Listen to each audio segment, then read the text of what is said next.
Okay, కనబడుతుంది కదమ్మా? Very good. Management accounting లో ట్రెండ్ అనాలిసిస్ అంటాం. ప్రవృత్తి విశ్లేషణని ఇంగ్లీష్ లో ట్రెండ్ అనాలిసిస్ అంటాం. ఈ ప్రవృత్తి విశ్లేషణ అంటే ఏంటి, ఏ విధంగా మనం క్యాల్కులేషన్ చేయాలి అనేది ఒక 2 ప్రాబ్లమ్స్ లో మనం చూద్దాం. అసలు ప్రవృత్తి విశ్లేషణ అంటే ఏంటో చూద్దాం. చూడండి, సమతల ఆర్థిక విశ్లేషణలో ప్రవృత్తి విశ్లేషణ ముఖ్య పనిముట్టుగా సహాయపడుతుంది అన్నాడు. సమతల ఆర్థిక విశ్లేషణ అంటే horizontal financial analysis. And financial analysis లో ఊర్ధ్వ ఆర్థిక విశ్లేషణ, సమతల ఆర్థిక విశ్లేషణ అనే 2 రకాల విశ్లేషణలు ఉన్నాయి మనకి. ఇందులో అంటే ఆస్తి అప్పుల పట్టిని హారిజాంటల్ మోడల్లో చేయడం, స్ట్రైట్ మోడల్లో చేయడం అన్నమాట. ఇందులో ముఖ్యమైన పనిముట్టు కింద సమతల ఆర్థిక విశ్లేషణ ఉపయోగపడుతుంది. ఆర్థిక విశ్లేషణ టెక్నిక్ లో వివిధ అంశాలకు, వివిధ కాలాలకు నిష్పత్తులను లెక్క కట్టి, ఇక్కడ చూడండి, కాలాలకి నిష్పత్తులు లెక్క కట్టడం అనేది ప్రవృత్తి విశ్లేషణ ముఖ్య ఉద్దేశం. మనం తులనాత్మక వ్యయ విశ్లేషణలో 2 కాలాల మధ్య ఉన్నటువంటి ఆస్తి కానీ, అప్పు కానీ, ఆదాయం కానీ, వ్యయం కానీ ఎంత పెరిగింది, పెరిగిన మొత్తంతో పాటు పెరిగిన శాతం కూడా వేసాం. అది తులనాత్మక ఆదాయ నివేదిక ఆస్తి పట్టిక. కానీ సమపరిమాణ ఆర్థిక నివేదికలు ఏం చేసాం, మొత్తము ఆస్తులు 100% అయితే అందులో ఉన్నటువంటి ఖర్చుల యొక్క శాతం ఎంత, అందులో ఉన్నటువంటి ఆదాయం యొక్క శాతం ఎంత, అందులో ఉన్నటువంటి ఆస్తులు అప్పుల శాతం ఎంత, ఇలాంటి విషయాలన్నీ కూడా మనం సమపరిమాణ ఆర్థిక నివేదికలో చేసుకున్నాం. ఇక్కడ ప్రవృత్తి విశ్లేషణలో కాలాన్ని లెక్కలోకి తీసుకోవాలి. Very important. చూడండి, వివిధ కాలాలు, మనకి ఎప్పుడు కూడా 2 కాలాలు ఉంటాయి. ముందు సంవత్సరం, జరిగిపోయిన సంవత్సరం, ప్రెసెంట్ ఇయర్, జరుగుతున్న సంవత్సరం, ఈ సంవత్సరం, గత సంవత్సరం, 2 సంవత్సరాలు ఉన్నప్పుడు ఆ కాలాన్ని మన ఆధారంగా తీసుకొని విశ్లేషణ చేస్తే దాన్ని ప్రవృత్తి విశ్లేషణ అని అంటాం. ఓకే, ఈ లెక్క పెట్టేటప్పుడు ఏ విధంగా తీసుకోవాలి, ఇక్కడ చూడండి, ఆధార సంవత్సరం బేస్ ఇయర్ మొత్తాలను 100గా తీసుకోవాలి.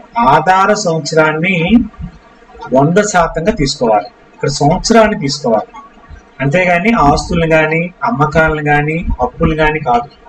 కాలాన్ని, బేస్ ఇయర్, ప్రెసెంట్ ఇయర్ ఏదైతే ఉందో ఆ కాలముని 100గా భావించి తీసుకోవాలి. ఆధార సంవత్సరం ఆధారంగా మిగతా సంవత్సరాలకు వివిధ నిష్పత్తులు లెక్కట్టాలి.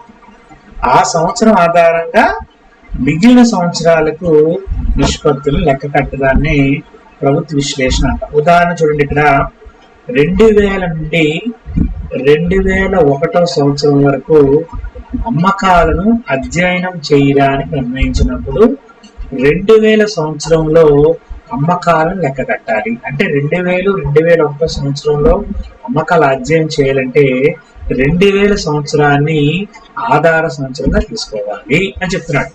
అమ్మకాల శాతంలో లెక్క పెట్టమని చెప్తున్నాడు. ఈ ప్రవృత్తి విశ్లేషణ లెక్క కట్టే విధానం, ఏ విధంగా మనం లెక్క కట్టాలి చూడండి.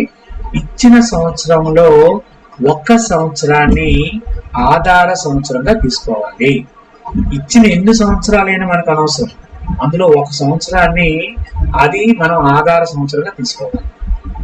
సాధారణంగా మొదటి సంవత్సరాన్ని ఆధార సంవత్సరంగా తీసుకుంటాం. ఇప్పుడు మనకి 2018, 2019, 2020 అని 3 సంవత్సరాలు కాలంలో మనకి లెక్కిస్తే జనరల్ గా మొదటి సంవత్సరం 2018 ఏ సంవత్సరం అయితే ఉందో దాన్నే మనం ఆధార సంవత్సరంగా తీసుకుంటే సరిపోతుందని చెప్తున్నాం. అలాగే ఆధార సంవత్సరపు మొత్తాలను 100గా చేసుకోవాలి. ఆధార సంవత్సరం మొత్తాలన్నింటినీ కూడా 100గా భావించమని చెప్తున్నాడు. అది ఏ సంవత్సరం ఆధార సంవత్సరం తీసుకుంటామో ఆ సంవత్సరం మొత్తాలని 100గా భావించమన్నాడు. అలాగే ఆధార సంవత్సరం ప్రాతిపదికన ప్రవృత్తి శాతాలు లెక్క కట్టాలి. ఆధార సంవత్సరం ప్రాతిపదికనే ప్రతి దానికి శాతం లెక్క పెట్టమని చెప్పాడు. ఆధార సంవత్సరం కంటే, ఆధార సంవత్సరం మొత్తము కంటే ఇతర సంవత్సరాల మొత్తం తక్కువగా ఉంటే ప్రవృత్తి శాతం 100 కంటే తక్కువగాను ఉంటుంది.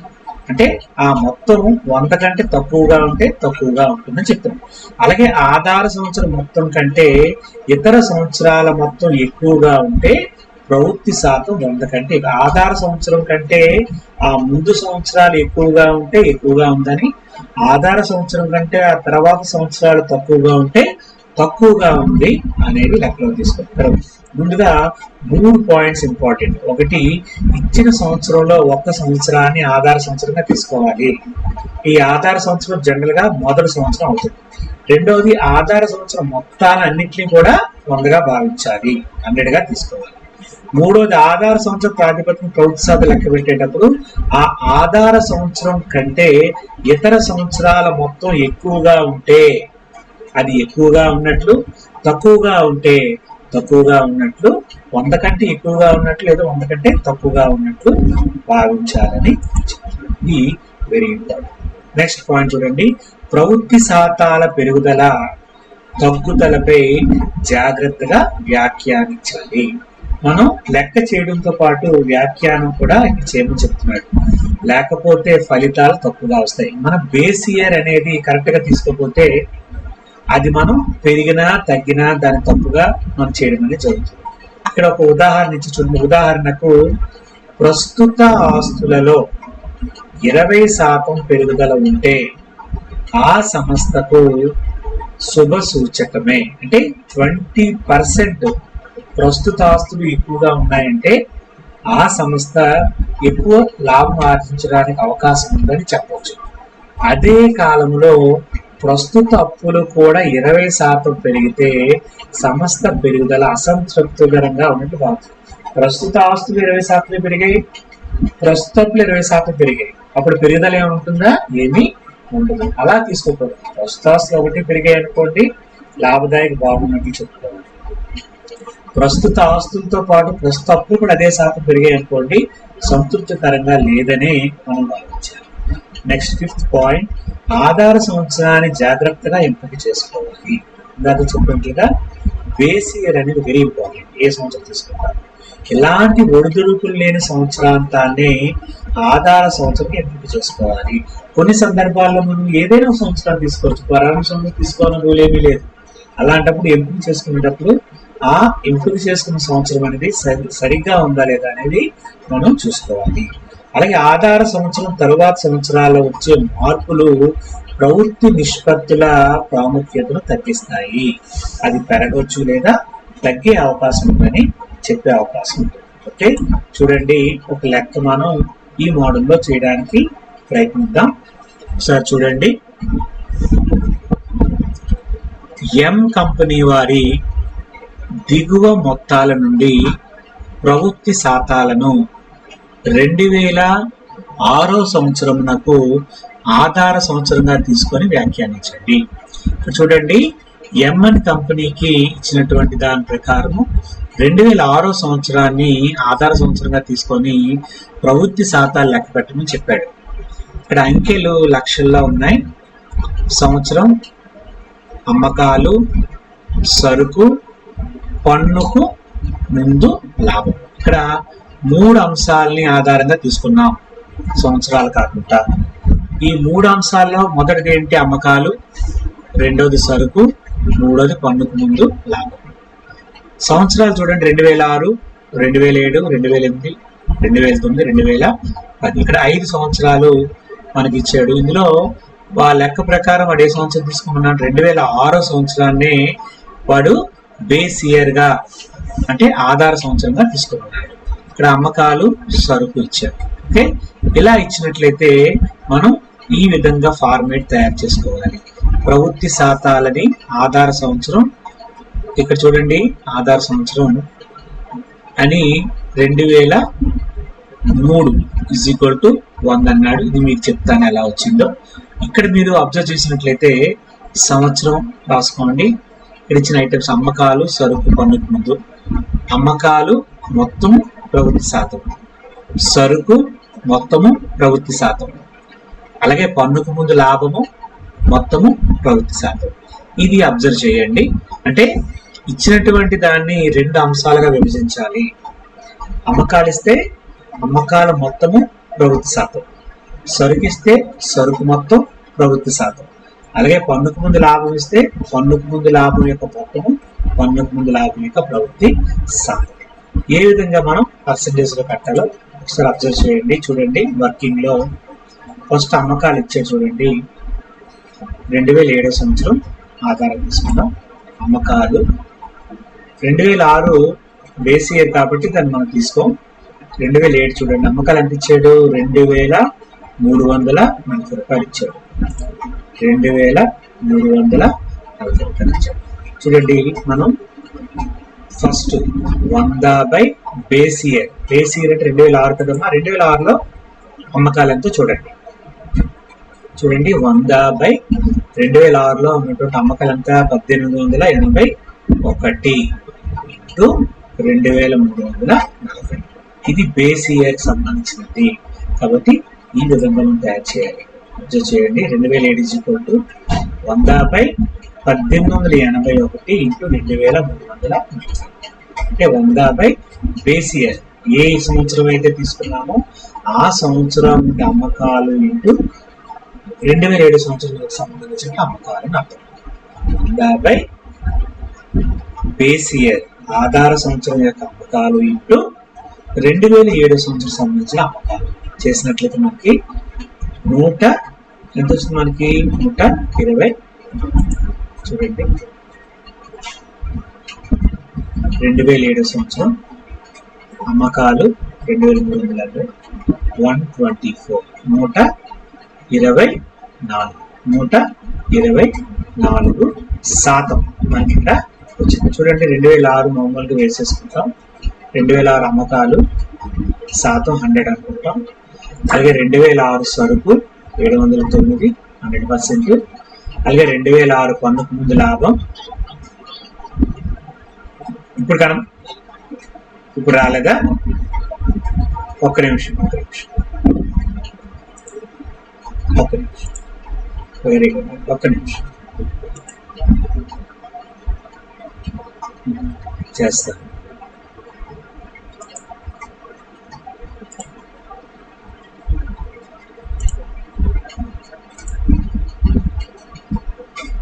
కనిపిస్తుందన్నా? కనిపించిందా? Very good, very good, very good. Okay, చూడండి, ఇక్కడ ఎం కంపెనీ వివరాల నుంచి ప్రభుత్వ శాతం లెక్క పెట్టమన్నాడు. 2006 సంవత్సరం ఆధార సంవత్సరంగా తీసుకున్నామని చెప్పాడు. ఇక్కడ సంవత్సరం 2006, 2007, 2008, 2009, 2010 సంవత్సరాలు ఇచ్చాడు.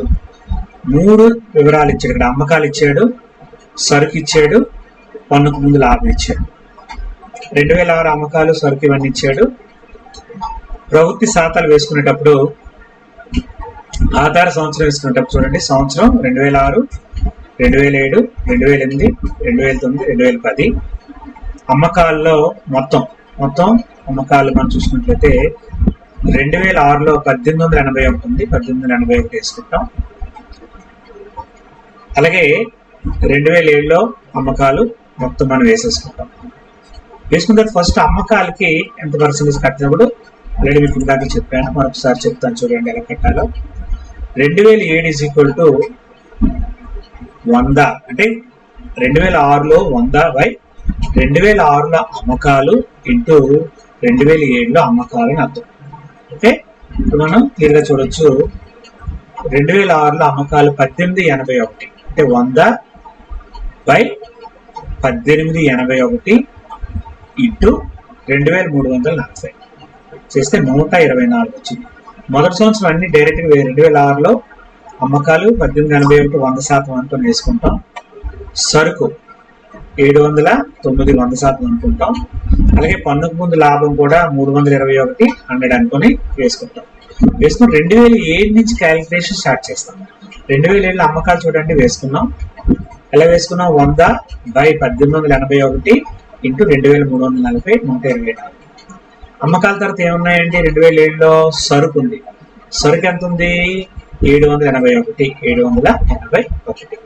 ఇప్పుడు ఎలాగేసుకుంటాం? 100 బై 709 ఇంటూ 781. ఆ విధంగా మనం వేసుకోవాలి. ఇవన్నీ కూడా అమ్మకాలకు సంబంధించిన శాతాలు. ఓకే, ఇది సరుకు సంబంధించిన శాతం. సరుకు చూడండి 100/709 ఇంటూ 781. ఓకే, కొన్ని ముందు అమ్మకాలు మనం చేద్దాం. 2007 అమ్మకాలు, 2008లో అమ్మకాలు ఎంత ఉన్నాయి చూద్దాం. 2008లో అమ్మకాలు ఎంత ఉన్నాయి? 2008లో 2660, 2655.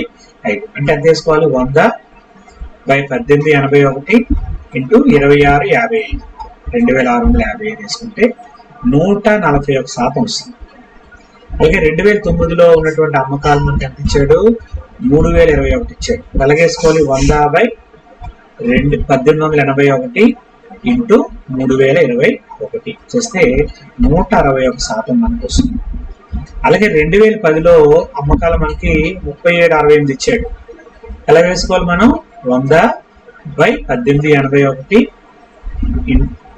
ఇంటూ 3760 చేస్తే 200% వచ్చింది. ఇది అమ్మకాలు. ఓకే, అమ్మకాలు అనేవి విధంగా వర్కింగ్ లో మనం 2007లో వచ్చిన అమ్మకాలు, 2008లో వచ్చిన అమ్మకాలు చూడండి. ఇది మనకి 100 బేస్ ఇయర్ ఎప్పుడు మారదు, ప్రతిదానికి అదే ఉంటుంది. ఇంటూ ఆ సంవత్సరంలో ఏవైతే ఉన్నాయో ఆ సంవత్సరం మనం అమ్మకాలు, ఆ సంవత్సరం అమ్మకాలు మాత్రమే మన అమ్మకాల్లో వేసుకోవాలి. అలాగే 2009లో చూడండి 100/1881 ఇంటూ 2009లో అమ్మకాలు 3021, 161%. అలాగే 2010లో 180/1881 ఇంటూ 3768, 200%. ఈ విధంగా మనం అమ్మకాలతో పాటు ప్రవృత్తి శాతాలు కూడా 100, 124, 141, 161, 200 చూపించుకుంటాం. తర్వాత ఏం చేస్తాం? సరుకు వేసుకుందాం. సరుకు 2006లో 709 రూపాయలకి 100% అనుకుంటాం.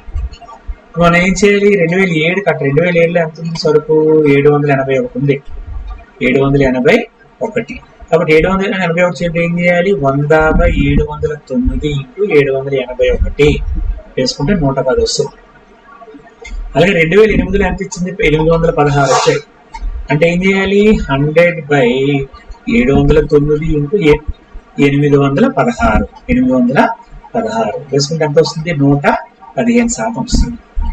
అలాగే 2009లో ఉన్నటువంటి సరుకు 944 వేసుకుని ఏం చేయాలి? 100/709 ఇంటూ 944 చేస్తే 133% మనకు వస్తుంది. అలాగే 2010లో 1154 సరుకు ఇచ్చాడు. కాబట్టి 100/709 ఇంటూ 1154 చేస్తే 161 వస్తుంది. ఈ విధంగా సరుకును కూడా మనం క్యాలిక్యులేషన్ ఈ విధంగా చూపించాలి. మూడోది ఏంటండి? పన్నుకు ముందు లాభం. పన్నుకు ముందు లాభం కూడా లెక్కలో మనం చూడండి.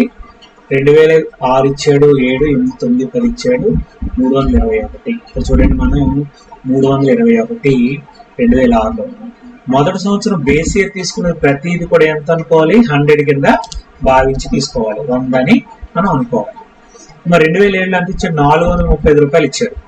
నెలగేస్తాం 100/321 ఇంటూ 435 వేసుకుంటే 136 వస్తుంది. అలాగే 2008 సంవత్సరంలో ఉన్నటువంటి పన్నుకు ముందు లాభం ఎంత ఇచ్చాడు? 458 ఇచ్చాడు. 458 కంటే ఏం చేయాలి? 100/321 ఇంటూ 458 చేస్తే 143% మనకు వస్తుంది. అలాగే 2009లో 527 ఇచ్చాడు. అంటే మనం ఏం చేయాలి? 100/321 ఇంటూ 527 చేస్తే 164% మనకు వస్తుంది. 2010లో 672 చేస్తే ఏం చేయాలి? 100/321 ఇంటూ 672, 290. ఈ విధంగా పన్ను ముందు లాభం కూడా చేయాలి. ఈ విధంగా క్యాలిక్యులేషన్ మనం చేయాలి. ఫస్ట్ మనం అమ్మకాలు చేయాలి, సరుకు చేయాలి, పన్నుకు ముందు లాభం చేయాలి. చూడండి, విద్యార్థులు పై విధంగా ప్రవృత్తి శాతాలు లెక్క పెట్టిన తర్వాత అర్థం చేసుకోవడానికి చూడండి. ఇది 2006 సంవత్సరం బేస్ ఇయర్ 100 అయితే 2007 సంవత్సరం మొత్తం ఎంత అనే దాని మీద మనం క్యాలిక్యులేషన్ చేయాలి. ఈ విధంగా మనం చేసిన తర్వాత దాని వ్యాఖ్యానం మనం చేయాలి. వ్యాఖ్యానం అనేది ఈ విధంగా రాయాలి. చూడండి, అమ్మకాలు 2006 సంవత్సరం నుండి 2010 సంవత్సరం వరుసగా ఎలా ఉన్నాయో చూడాలి. అమ్మకాలు అనేవి ఎలా పెరిగాయి లేవో చూడండి. అమ్మకాలు చూడండి, పర్సంటేజ్ ఫస్ట్ 100, తర్వాత 124, తర్వాత 141, తర్వాత 161, తర్వాత 200. మొత్తం అమ్మకాలని పెరుగుతూనే వచ్చాయి. కాబట్టి అమ్మకాలు ఏం చేయాలి, వరుసగా పెరుగుతూనే ఉన్నాయి. కాబట్టి ఆర్థిక అభివృద్ధి సంతృప్తికరంగా ఉందని చెప్పచ్చు. సరుకు ఎలా ఉంది, రెండవది సరుకు ఏ విధంగా ఉంది చూడండి. సరుకు చూడండి 100, 110, 115, 133, 162. ఇది కూడా కంటిన్యూగా పెరుగుతూనే ఉంది. సరుకు కూడా పెరుగుతుంది. చూడండి, సరుకు విలువ 2006 సంవత్సరం నుండి 2010 సంవత్సరం వరుసగా పెరిగాయి. 2006లో 100% నుంచి 2010 సంవత్సరం 162%కి పెరగడం అనేది జరిగింది. కాబట్టి ఈ పెరుగుదల కనిపిస్తుంది కాబట్టి సంతృప్తికరంగా ఉందని చెప్పచ్చు. ఈ యొక్క సరుకు తర్వాత పన్నుకు ముందు లాభం. పన్నుకు ముందు లాభం చూడండి, 100%, 136%, 143%, 164%, 209%. పన్నుకు ముందు లాభం కూడా పెరిగింది. చూడండి, 3వ పాయింట్, పన్నుకు ముందు లాభం గణనీయంగా పెరిగింది. ఎందుకంటే అమ్మకాలు 200తోనే ఆగిపోయింది. 209% వరకు పెరిగింది. అంటే 2006 నుంచి 2010 వరకు పెరుగుదలలో రెట్టింపు, అంటే 100 నుంచి డబల్, 209%కి డబల్ అయిందని చెప్తున్నాడు. కాబట్టి ఇలాగా ఇచ్చిన అంశాలు 3 ఇస్తే 3, 4 ఇస్తే 4, 5 ఇస్తే కంపారిజన్ గా చేసేసి అన్ని కలిపి ఒక పాయింట్ మనం చూడండి. 5 సంవత్సరాల కాలంలో సంస్థ అమ్మకాలు దానితో పాటు లాభం రెట్టింపు అయింది. కాబట్టి లాభాలు అమ్మకాల కంటే ఎక్కువగా పెరిగాయి. ఎందుకంటే అమ్మకాలు 200% పెరిగితే లాభం 209% అదనంగా పెరిగింది. కాబట్టి సంస్థ యొక్క ఆర్థిక పరిస్థితి సంతృప్తికరంగా ఉంది అని మనం చెప్పే అవకాశం ఉంది. ఈ విధంగా మనం ఈ యొక్క ఆర్థిక వ్యవహారాలు ఏవైతే ఉన్నాయో ఈ ఆర్థిక వ్యవహారాల్లో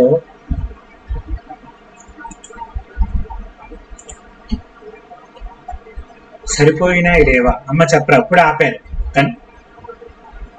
ఇప్పుడు ఆపాను కనిపించింది కదా, అదే మాట్లాడదామని ఆపాను. ఓకే, ఇప్పుడు ప్రవృత్తి విశ్లేషణ అనేది అర్థమైందమ్మా, పాయింట్ అర్థమైందా ఎలా చేసామో? ఒక సంవత్సరాన్ని బేస్ సంవత్సరంగా తీసుకోవాలి, మిగిలిన సంవత్సరాలని కంపారిజన్ చేయాలి. బేస్ సంవత్సరం తీసుకున్న ప్రతిదీ కూడా 100 అనుకుని భావించాలి. తర్వాత సంవత్సరానికి ఆ పర్సంటేజ్ ఎంత ఉందో చూడాలి. ఉదాహరణ అమ్మకాలు చూడండి, అమ్మకాలు చూసినట్లయితే 100 నుంచి 110, 134, 124, 150, 209 అలా పెరుగుతూనే వచ్చింది. అలాగే సరుకు కూడా పెరుగుతూనే వచ్చింది.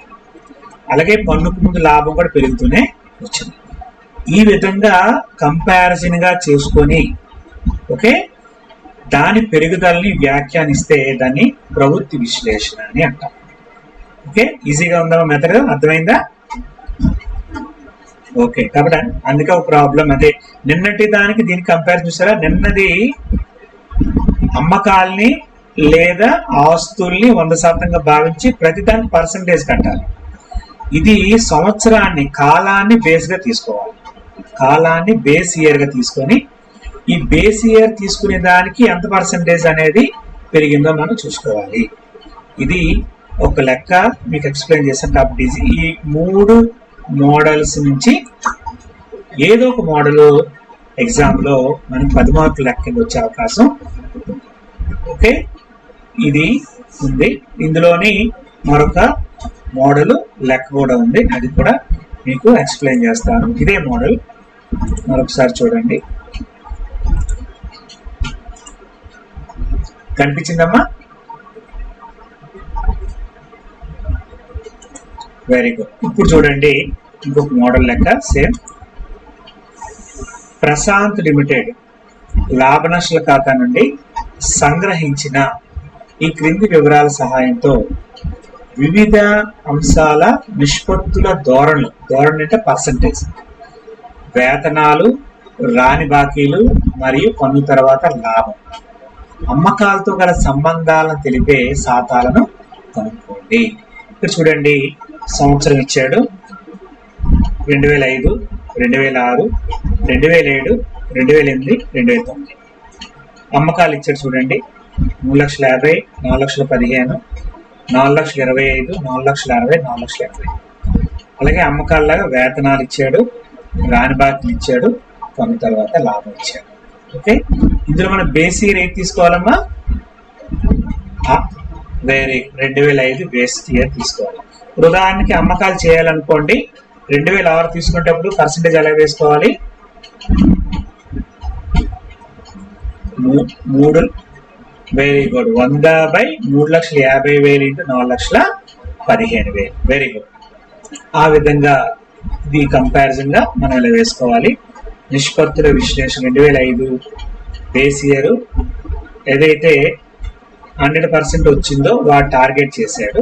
ఇది మన నిష్పత్తులు ఇచ్చేయండి. చూడండి, సంవత్సరం అమ్మకాలు మొత్తము పర్సంటేజ్, వేతనాలు మొత్తం పర్సంటేజ్, రాని బాకీలు మొత్తం పర్సంటేజ్, పన్ను తర్వాత లాభం మొత్తం పర్సంటేజ్. ఈ విధంగా మనకి ఇచ్చాడు. సేమ్ ఇందాక మీరు చూసినట్లుగా వర్కింగ్ చూసుకున్నట్లయితే చూడండి, అమ్మకాలు ఇచ్చేటప్పుడు నిష్పత్తుల్లో అమ్మకాల్లో పన్ను పర్సెంటేజ్ ఎంత ఇచ్చినట్టు చూడండి. 2005లో 1,16,000/3,50,000 ఇంటూ 100. ఇది కంపారిజన్ చూడండి, 16,000 కదా ఇది ఇచ్చాడు మనకి. ఫస్ట్ మనం దీని ఆధారంగా చూసుకొని చూడండి, కింద వ్యాఖ్యానంలో అమ్మకాల పెరుగుదల సామాన్యంగా ఉన్నప్పటికీ పన్ను తర్వాత లాభం యొక్క పర్సంటేజ్ సంవత్సరాంతానికి గొప్ప పెరుగుదల. పన్ను తర్వాత చూడండి, జనరల్గా 100, 119, 121, 131, 137 ఇంతకు మించి లేదు అమ్మకాలు. వేతనాలు 100, 120, 150, 170, 180 మ్యాక్సిమం. రాని బాకీలు 100, 186, 207, 236, 264. పన్ను తర్వాత లాభం ఇదే వెరీ పన్ను తర్వాత లాభం అనేదే నికర లాభం, ఇదే పర్సంటేజ్ చూడండి. 100, 153, 281, 375, 438. అంటే లాభము 4 రెట్లు పెరిగిపోయింది. లాభం 4 రెట్లు పెరిగిందని మనం చెప్తున్నాం. ఓకే, చూడండి ఇక్కడ దీంతో పాటు అమ్మకాలకు పన్ను తర్వాత లాభం యొక్క శాతం ఒకటి కట్టాలి. అమ్మకాలకు పన్ను తర్వాత లాభ శాతం చూడండి, పన్ను తర్వాత లాభము బై అమ్మకాలు ఇంటూ 100. ఇది ఒక పర్సంటేజ్ మనం వేసేసుకుంటాం మామూలుగా వర్కింగ్ లాగా. తో పాటు అమ్మకాలకు పన్ను తర్వాత లాభ పర్సంటేజ్ ఒకటి కట్టమన్నాడు. అది కట్టడానికి ఈ ఫార్ములా మనం వాడాలి. చూడండి, పన్ను తర్వాత లాభము బై అమ్మకాలు ఇంటూ 100. అంటే పన్ను తర్వాత లాభం అనేది ఒక క్రైటీరియా, అమ్మకాలు అనేది ఒక క్రైటీరియా, కానీ ఆ రెండు మిక్స్ చేసి కట్టమండి అంత పర్సంటేజ్. చూడండి, 2005లో పన్ను తర్వాత లాభం 16,000 ఇచ్చాడు, అమ్మకాలు 3,50,000 ఇంటూ 100 అంటే 4.57% 2005లో బేస్ ఇయర్ 2005లో ఉంది.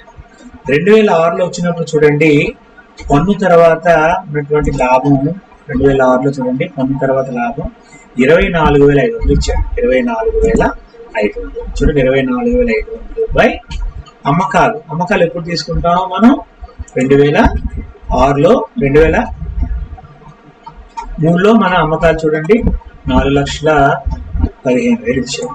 4,15,000 ఇంటూ 100 అంటే 5.9%.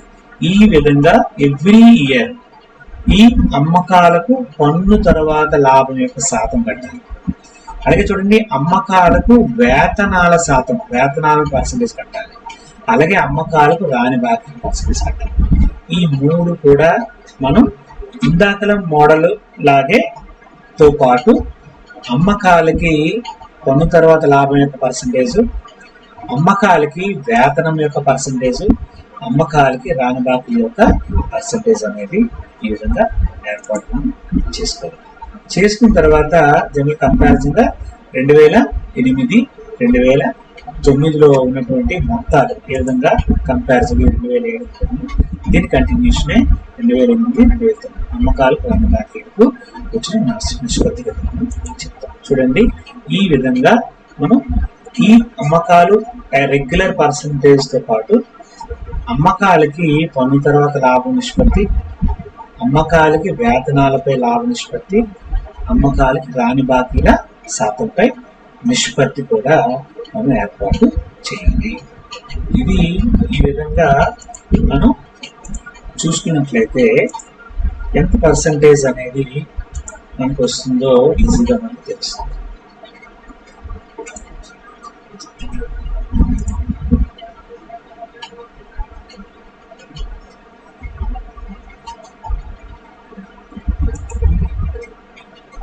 Stop sharing.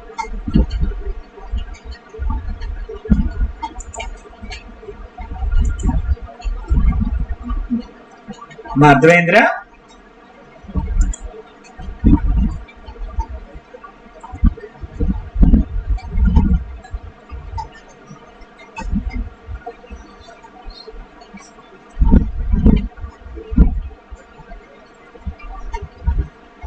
నిమిషం. అర్థమైందమ్మా? స్క్రీన్ కనిపిస్తుందా?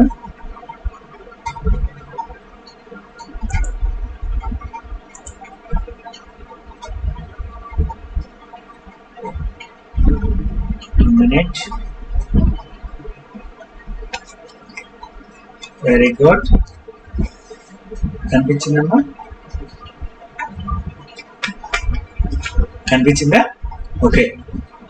ఇప్పుడు చూడండి, స్క్రీన్ వచ్చి లెక్క ఆపిస్తాను, అయిపోయింది. అదే అర్థమైంది కదా లెక్క?